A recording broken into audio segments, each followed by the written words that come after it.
আসসালামু আলাইকুম ভাই। আপনি আপনার পরিচয় দেন। কোথায় পরিচয় আপনি তো দিতে পারেননি। কোথা থেকে আসছেন, কোথায় বাড়ি, এটা কোথায় আছেন আপনি এখন? বিস্তারিত বলেন, কি কাজের জন্য আসছেন, কি কাজ করতে চান? আইসি তো ভাই ফুড ডেলিভারি হই। আচ্ছা, আর কি করবো কও? ফুড ডেলিভারি দাইছো আমার আইয়া একদিন ডিউটি করছি হইরা তো মনে হচ্ছে আমারে কইছে 7 কিলোমিটারের ভিতরে তুমি থাকবা এরিয়াটার মধ্যে। হুম, কিন্তু এখানে হাস করি দেখা যায় 7 কিলোমিটারের তলব দিয়া আরো 7 কিলোমিটার যাওয়ার লাগে। ঈদের পরে যাওয়ার লাগে আরো 13 কিলোমিটার, 13 কিলোমিটার আরো 20 কিলোমিটার। এইলে এইভাবে গেলে এখন রুমও আইলে কয় কিলোমিটার হয়? হুম। 60-70 কিলোমিটার ওই জায়গায়। এর মধ্যে এই যে 60-70 কিলোমিটার চালাইয়া এর মধ্যে হাইওয়ে রোড পাড়ি দেওয়ান লাগে। আমার কইছে হাইওয়ে রোডে গাড়ি চালাইন লাগতো না, এই কেরিয়ার দিতে থাকবে। এখন কি করার, আমি তো মোটরসাইকেল চালাইতে পারি না, ভয় লাগে গেছে। একদিন ডিউটি হয়ে আমি বাদ দিয়ে দিছি, আমার ভয় লাগে। এখন তো আপনি যদি এখান থেকে চলে যান আপনি মামলা খাবেন 50,000 টাকা। আমার কইছে 7 কিলোমিটারের ভিতরে তুমি থাকবা এই এরিয়ার ভিতরে, তোমার না আপনাকে যে মামলা করবে ওই বিষয়ে কিছু বলেন, যদি আপনি চলে যান বা অন্য কাজ করতে চান। মামলা বিষয়ে মামলা কি আমি কি জানি মামলা কি? আমার কি কইছে, আমার তো আগে দেখতে আছি, ট্রেনিং নিতে আছি, তুমি পারবাইনি। এখন যে আপনি কাফাল হইছেন, আপনার লাইসেন্স হইছে এখানে। কাফেলা আমি আওয়া মাত্র কাফেলা কেরে হয়, কাফেলা কারে কি হয়, আফসার কি রে হয় তাও তো জানি না, বুঝি না। ব্যাস, এরা ফোনের উপরে ফোন দিয়ে হয় তুমি এটা ডাউনলোড করো, এটা হাস করো। তাহলে আপনি হলো সাদা সিধা আবাল। এখন ডাউনলোড করে গিয়া তুইছি, সে আমি কি জানি এখন কি করা লাগে ফোনের উপর, ফোনের এখন উপর ফোন আয়। আপনি কি কাজ করবেন নাকি করবেন না? এখন আমি কইছি হাত ছাড়া অন্য হাত দিবার লাগে, তাকে যদি দিত নাইলে আমি কি করবো? তাহলে আপনি দেশে এখন চলে কি তারে কইছি 1000 টাকা আমি দিব, যদি খরচা হইতে হয় বাকিটা তো আমার পক্ষে সম্ভব না। হুম। হ্যাঁ, আপনি কি দেশে চলে যেতে ইচ্ছুক আছেন নাকি যাবেন এর না? মধ্যে কথা ছিল প্রথম একদিন হয়েছে যে যাই হোক, এখন টেহা হাঁটবো না, আমার যদি না হয় তলবও হয় না, তলব যদি না হয় টেহা হাঁটিয়ে লইব কি আর আবার ডিউটি হব। এখন আপনি কি কাজ রিস্ক নাই, ইন্স্যুরেন্স কইছি ইন্স্যুরেন্স দিব, ইন্স্যুরেন্সের কোনো ফাঁকটাও নাই, বুঝছি নি। ফুড ডেলিভারির কাজে যারা বাংলাদেশ থেকে সৌদি আরব আসতে চায়, এই নতুন ভাইদের জন্য আপনার কি পরামর্শ, যারা এই হুন্ডা চালাইতে আসতে চায়? আমি পারতাম না কি পরামর্শ, কারণ আমি নিজে তো কাজ করছি না। এরা কাজ করে এরা হইতে আসবো, আমি একদিনে কাজ করে হইতে দিয়ে মানে আপনি একদিন কাজ করছেন, রেজাল্ট হয়েছে, ফুড ডেলিভারি কাজ করা হুন্ডা দিয়ে সম্ভব না, সম্ভবই না। সম্ভবই না। বা যার হিম্মত আছে, যার মনে হলো মানুষ করতেছে না, যদি মনে হলো সাহস নিয়ে ভালো হতে পারবে, যার যে ব্যক্তিগত ব্যাপার, এটা আমারটা মানে সিস্টেম কি এটা, মানে কি সিস্টেমে এটা কাজটা করে, ফুড ডেলিভারি কাজটা কি সিস্টেমে করে,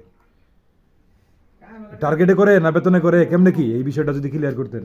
এটা কোনো কোনো কোম্পানির মধ্যে আছে বেতনে, কোনো কোনোটার মধ্যে আছে টার্গেটে। যেমন আমরা এটা না বুঝে আমরা ফেলাইছে টার্গেটও শুনছিলাম বলে, কোম্পানির মধ্যে আগে আছে 250-300 ইউনিট টার্গেট, ওটা দিলেছে এক্সপোর্টে 450, আমরা আইসি দেশের কথা ভুলে যাবো, যেটা হয়েছে হয়েছে, এখন যেটা আছে যদি না মারতে আরো এরা আরো বেতন উল্টা হাঁটবো।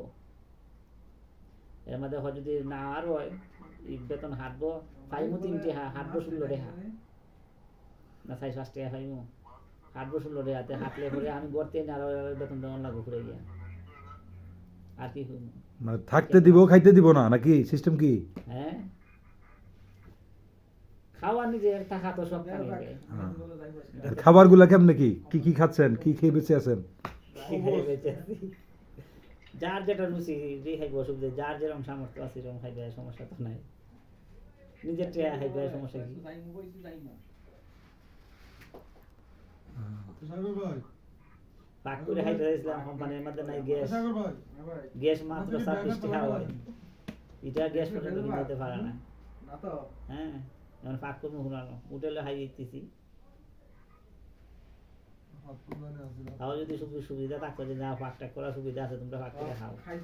আপনি বর্তমানে যে অবস্থায় আছেন তাতে এইভাবে চইলা মাস শেষে কি পরিমাণ একটা টাকা বাংলাদেশে পাঠানো সম্ভব?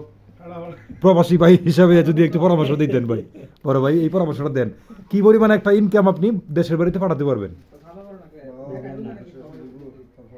আমি তো হাজই হতে পারি না যে আমি কেমন মিটার রাখিয়ে দিব। তাইলে যে এই যে বলতেছে দালালরা ঢাকা থেকে, দালাল ভাই যারা আপনাদেরকে দালাল বলতেছি আপনারা রাগ করেন না, আপনারা বলতেছেন আসলেই 60, 70, 80, 1 লক্ষ হাজারো যুবকের স্বপ্ন পূরণ করতেছে আপনাদের হাত ধরে। ভাই এই যে কথাগুলো বলতেছেন, এই কথাগুলো বললে আপনারা লোকগুলা পাঠাইতেছেন, তাদের যে কি একটা অবস্থা আপনারা তাদের কোনো খোঁজ খবর রাখেন না। ভিডিও আছে ওই। সম্ভব নেই কিছু পাঠানো, সম্ভব নেই এই কাজ কাম কইরা। না পাঠানি সম্ভব হইতো, কিন্তু বেতনটা যারা হাইটা রেখে দেয় কিভাবে ফাটানি, যারা ফাইক দেয় আমরা কাছে আরো লুই জায়গা টেকা, কেমনে ফাটানি সম্ভব? এমন যদি সিস্টেম করতো যে যা তলব মারছো এর থেকে তুমি ভাইবা 30%, 70% কোম্পানি, তেও মনটাকে শান্ত দেওয়া যায়। আর যে জানা 30% তো পাইতেছি, 50-50 বাদ দিয়ে দিলাম, 50% বাদ দিয়ে দিলাম, 30% দিল বুঝলেন যে যা আমি তলব পাই 30% পাইতেছি। আপনি কোন কোম্পানিতে আসছিলেন? কোন কোম্পানিতে আসছিলেন? ওই Hungary, Hungary station. Hungary station. তবে কোথায় সেটা? সৌদি আরব রিয়াদে? রিয়াদে আসছিলেন নাকি? বাগ আছে রিয়াদে আসছিলেন? রিয়াদে। ওই এখন আমি নিজেও জানি না হাঙ্গেরি স্টেশনের একটা গ্রুপ আছে আলাদা আলাদা আলাদা শরিকা। আমি কোন শরিকা, আমি তো নতুন আইছি, আমি সব তার শরিকা জানিও না, কোম্পানির নামও জানি না। তো এই ভিডিও তো সারা বাংলাদেশের মানুষ দেখবো, আপনার সিলেটের মানুষও দেখতে পারে, আপনার গ্রামের মানুষও দেখতে পারে, তোমার চেহারা একটু দেখাও, খালি তাই- আমারে তাই না? দেখাও না। তো আপনার সিলেটের মানুষের জন্য আপনি কি পরামর্শ দিবেন? তারা কি ফুড ডেলিভারি কাজে আসবো নাকি? যার যে ব্যক্তিগত ইচ্ছা ভাই, এটা আমি করতে পারতাম না। এজেন্সি সম্পর্কে কিছু বলার আছে আপনার? কিছুই বলার নাই এজেন্সি সম্পর্কে? কথা কাজে মিল পাইছেন কি না? তারা কি করলো এখানে? কথা হয় যে হাত দিতে মিলি, কিন্তু বুঝায় যদি হইতো তাহলে একটা জিনিস মানায় নেওয়া যেত, কিন্তু বুঝায় তো আর হয় না। এই 15-16 ঘন্টা ডিউটি হরণ লাগবে, এর মধ্যে বেতনটা হাইটে লইব, হাঁটার কথাটা তো হইছে না। ওই দুইটা বুঝতে মাসে পারছি। 700 মিলেই যায়। তার মানে আপনি বিপদেই আছেন, দেশবাসীর কাছে দোয়া চান, দোয়া চান তারা যেন দোয়া করে আপনার জন্য সবাই। আপনি নামাজ পড়ে তাদের জন্য দোয়া করবেন, সকল গাইসের জন্য দোয়া করবেন। ভিডিও হাঁটা ডিলিট করা ভিডিও আর নাই।